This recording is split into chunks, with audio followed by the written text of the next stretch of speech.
Cantonment కాన్స్టిట్యున్సీకి చెందిన Lasya Nanditha BRS ఎమ్మెల్యేగా టికెట్ తీసుకున్నారు. సో ఈరోజు ఆవిడ ఓఆర్ఆర్ రోడ్డు ప్రమాదంలో చనిపోవడం జరిగింది. అకాల మరణం చెందారు ఆవిడ. దీనికి సంబంధించిన అంశాల గురించి మనతో మాట్లాడేందుకు షేక్ మహబూబ్ బాషా గారు కంటోన్మెంట్ కాన్స్టిట్యున్సీకి చెందిన తనున్నారు ఇక్కడ. ఒకసారి తనతో మాట్లాడి అసలు ఏం జరిగిందో తెలుసుకునే ప్రయత్నం ఇది చేద్దాం. నమస్తే సార్. నమస్తే మేడం. చాలా బాధాకరం మేడం, లాస్యా నందిత గారు చనిపోవడము. అకాల మరణం చెందారు. వాళ్ళ నాన్నగారు కమ్సే టీడీపీ నుంచి టీఆర్ఎస్ నుంచి 7 సార్లుగా ఎమ్మెల్యేగా గెలుపొందారు. ఆయన అనారోగ్యం వల్ల చనిపోయారు. దాని తర్వాత టీఆర్ఎస్ పార్టీ గుర్తింపు చెంది ఆమెకు టికెట్ ఇవ్వడం జరిగింది. ఎమ్మెల్యేగా కొనసాగడం చాలా మంచిది అనుకున్నాము. అంతలోపలనే అకాల మరణం ఇలా మృత్యు చెందుతుందని చాలా బాధాకరం మేడం. ఇలా జరుగుతుందని సంఘటన అనుకోలేదు. పోయిన 10 రోజుల క్రితమే ఇలా టీఆర్ఎస్ మీటింగ్కి పోయి వస్తూ వేరొక యాక్సిడెంట్ ప్రమాదం జరిగింది. అంతకుముందు ఒక లిఫ్ట్ ప్రమాదం కూడా జరిగింది. ఇది 3వసారి అనుకోకుండా అకాల మరణం చెందడం చాలా బాధాకరం మేడం. చాలా బాధిస్తుంది. కంటోన్మెంట్ ప్రజలు దీన్ని చాలా బాధగా పరిగణించాలని చూస్తున్నాను. అసలు వాళ్ళ కుటుంబ సభ్యుల గురించి ఏం తెలుసు మీకు? వాళ్ళ నాన్నగారు సాయన్న చాలా మంచివారు మేడం. 7 సార్లుగా టీడీపీ నుంచి టీఆర్ఎస్ నుంచి చాలా మంచిగా పనిచేశారు. ఒక దళిత ఎమ్మెల్యేగా చాలా మంచి వర్క్ చేశారు మేడం. ప్రజల్లో కూడా చాలా సానుభూతి ఉంది. అదే సానుభూతితోటి టీఆర్ఎస్ ప్రభుత్వం ఆమెను గుర్తించి ఎమ్మెల్యే సీటు ఇవ్వడం జరిగింది. దాని తర్వాత ఆమె చాలా యాక్టివ్గా వర్క్ చేసింది. చాలాగానే గెలుపొందారు. 17,000 చిల్లర ఓట్లతోటి బాగానే గెలుపొందారు. కానీ ఇలా జరుగుతుందని అనుకోలేదు మేడం. చాలా బాధాకరం మేడం. ఇది బాగా చింతిస్తున్నాం మేడం. ప్రజలందరికీ బాధాకరం ఇది, కంటోన్మెంట్ ప్రజలకు. కుటుంబ సభ్యుల్లో లాస్యా నందిత గారు ఒక్కరేనా? ఇంకొక సిస్టర్ ఉంది మేడం. వాళ్ళకు ఇంకొక సిస్టర్ ఉన్నారు. చాలా బాధ అవుతుంది మేడం. అసలంతా ఎట్లా చూడొచ్చు అంటారు? అంటే వాళ్ళ తండ్రి గారు అనారోగ్య కారణంతో చనిపోవడము, లాస్యా నందిత గారికి కూడా టికెట్ రావడం జరిగింది బీఆర్ఎస్ నుంచి. మరి ఇప్పుడేమో ఆమె అకాల మరణం చెందారు. మరి అసలు దీన్ని ఎట్లా చూడొచ్చు అంటారు? చాలా బాధేస్తుంది మేడం. ఏం జరిగింది అనేది తెలుస్తలేదు. ఈ యాక్సిడెంట్ ఎలా అయింది కూడా అసలు అర్థం కావట్లేదు. నిజంగా యాక్సిడెంట్ అనుకోవచ్చు? యాక్సిడెంటే ఉంటుంది మేడం. అనుకోకుండా మార్నింగ్ కదా, యాక్సిడెంటే అనుకోవచ్చు. వేరే అనుమానాలు అయితే ఏమీ లేవు. అంటే డ్రైవర్ కి కూడా కొంత గాయపడినప్పటికీ కూడా లాస్యా నందిత గారు స్పాట్ డెడ్. సీట్ బెల్ట్ పెట్టుకోలేదు. అది యాక్సిడెంట్ లో ఎక్దం ఫ్రంట్ కి వచ్చి పడిపోయారు.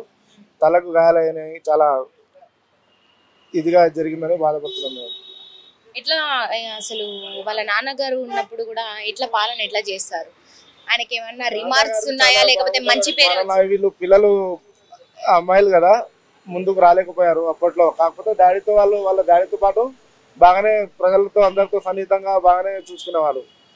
ప్రజలు ప్రతి ఏరియాలో ఎవరెవరు ఎక్కడ అనేది తెలుసు వాళ్ళకు. వాళ్ళ ఫాదర్ గారు వచ్చిపోయేవాళ్ళు కదా, ఆ విధంగా చాలానే మంచిగా చూసుకున్నారు మేడం. బాగానే చేశారు. అసలు ఇప్పుడు లాస్యా నందిత గారు అసలు అంటే ఇంకా ఆవిడ పాలన అనేది అంటే ఆమె ప్రజలకు ఏం చేయాలనుకుందో చేయక ముందే కూడా అకాల మరణం చెందడము, అదే విధంగా అంటే కాన్స్టిట్యున్సీకి ఇప్పుడు కాన్స్టిట్యున్సీలో ఉన్న ప్రజలు ఎట్లా చూడొచ్చు? చాలా బాధపడతారు మేడం. ప్రతి ఒక్కరికి ఎందుకంటే చాలా రోజుల నుంచి వాళ్ళ ఫాదర్ గా లాస్యా నందిత తర్వాత కానీ వాళ్ళ ఫాదర్ గారి తరపు నుంచి చాలా మందికి చాలా పనులు మంచిగా జరిగాయని చెప్పేసి చాలా మంది చెప్పుకుంటారు. ఆ పేరు అనేది గుర్తింపు ఉండిపోయింది మేడం ప్రజల్లో. కానీ ఇది ఈమె ఇలా అకాల మరణం చెందడం చాలా బాధాకరం. అదే విధంగా ఇంతకు ముందు ఒక 3 నెలల క్రితం కూడా లిఫ్ట్ లో పోయారని కూడా మనం విన్నాము. అసలు దాని గురించి ఏం చెప్తారా? అసలు ఎలా జరిగిందా? అది అనుకోకుండా జరిగిందా, లేకపోతే ఏదైనా ఎవరైనా? దాని గురించి నాకైతే తెలియదు. ఇక దేవుని లీలా అంతా మనం ఏం చేయలేము. ఎలా జరగాల్సిందో అది జరిగింది, మనకు తెలియదు కదా. అప్పుడు లిఫ్ట్ లో ఇరిగిపోయినప్పుడు అప్పుడు అసలు అది ఎట్లా ఫేస్ చేశారు ఆవిడ? తెలియదు మేడం నాకైతే. దాని గురించి ఏం తెలియదు. నాకు తెలియదు. కాకపోతే ఇక టైం అంటారు కదా మేడం, టైం వచ్చినప్పుడు ఎవరేం దాన్ని ఇది చేయలేము. ఇది రాతను. ఓకేనా? Thank you madam. Thank you so much. BRS MLA Lasya Nanditha గారి ఇంటికి అయితే చేరుకున్నాము. ప్రస్తుతం చూసుకుంటే తన అభిమానులు కావచ్చు, తన కార్యకర్తలు కావచ్చు, అందరూ కూడా తండోపతండాలుగా తరలి వచ్చి కూడా చూసినటువంటి పరిస్థితి కనిపిస్తుంది. రోడ్డు ప్రమాదంలో కంటోన్మెంట్ ఎమ్మెల్యే లాస్యా నందిత మృతి చెందారు. ఔటర్ రింగ్ రోడ్డుపై జరిగిన రోడ్డు ప్రమాదంలో ఆమె ప్రాణాలు కోల్పోయారు. పోస్ట్ మార్టం నిమిత్తం మృతదేహాన్ని గాంధీ ఆసుపత్రికి తరలించారు. MLA Lasya Nanditha outer ring రోడ్డుపై జరిగిన ప్రమాదంలో cantonment BRS MLA Lasya Nanditha మృతి చెందారు. పటాన్చెరు సమీపంలో ఔటర్ రింగ్ రోడ్డుపై ఓఆర్ఆర్ జరిగిన ప్రమాదంలో ఆమె ప్రాణాలు కోల్పోయారు. అదుపు తప్పిన వాహనం రోడ్డు మార్జిన్ గడ్డర్లను బలంగా ఢీకొట్టింది. అతివేగం, నిద్రమత్తు కారణంగా ప్రమాదం జరిగి ఉంటుందని పోలీసులు భావిస్తున్నారు. శుక్రవారం తెల్లవారుజామున ఓఆర్ఆర్ పై ప్రమాదం జరిగింది. కారు మధ్య సీటులో ఎమ్మెల్యే సీటు బెల్ట్ లేకుండా కూర్చున్నారు. దీంతో ప్రాణాలు కోల్పోయారు.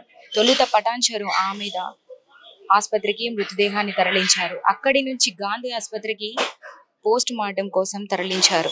సదాశివపేటలో జరిగిన ఓ పార్టీ నుంచి పిఏ ఆకాష్ తో కలిసి తిరిగి వస్తుండగా ప్రమాదం జరిగినట్టు తెలుస్తోంది. ప్రమాదంలో ఎమ్మెల్యే లాస్యా నందితతో పాటు ఆకాష్ ఉన్నారు. గురువారం రాత్రి సదాశివపేటలో జరిగిన పార్టీ నుంచి పటాన్చెరు వైపు వస్తుండగా ప్రమాదం జరిగినట్లు స్నేహితులు తెలిపారు. ఈ ఘటనలో గాయపడిన ఆకాష్ అమోద ఆసుపత్రితో చికిత్స అందిస్తున్నారు.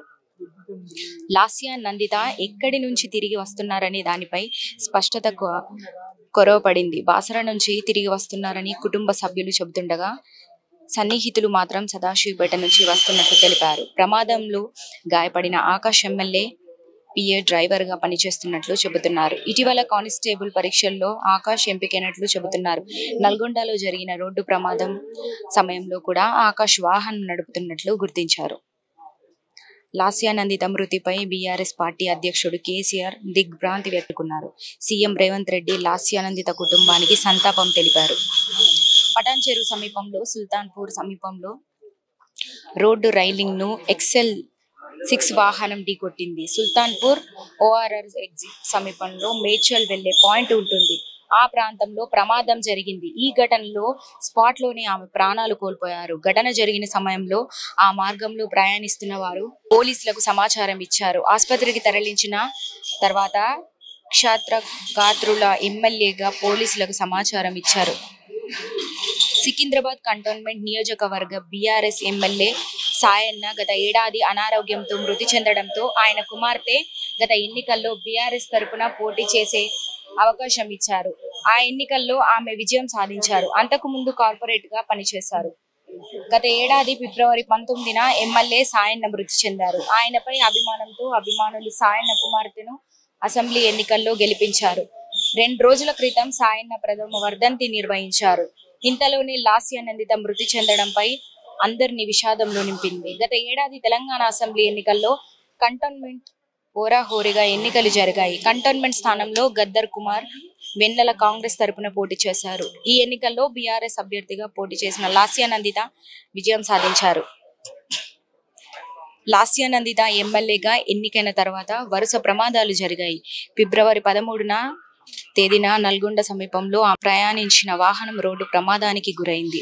ఈ ఘటనలో నల్గొండ జిల్లాకు చెందిన హోంగార్డ్ ప్రాణాలు కోల్పోయారు. బీఆర్ఎస్ బహిరంగ సభ ముగిసిన తర్వాత హైదరాబాద్ వెళ్తుండగా డివైడర్ మీదకు ఆమె వాహనం దూసుకెళ్లింది. ఆ సమయంలో వాహనాలను క్రమబద్ధీకరిస్తున్న పోలీసులు తీవ్రంగా గాయపడ్డారు. అందులో హోంగార్డ్ ప్రాణాలు కోల్పోయారు.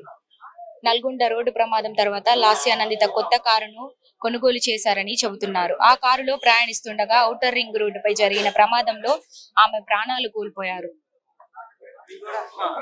ప్రమాద సమయంలో వెనుక సీటులో కూర్చున్న లాస్యా నందిత తలకు తీవ్ర గాయాలు కావడంతో ప్రాణాలు కోల్పోయారు. ఆమె మృతదేహాన్ని అమోద ఆసుపత్రికి తరలించారు.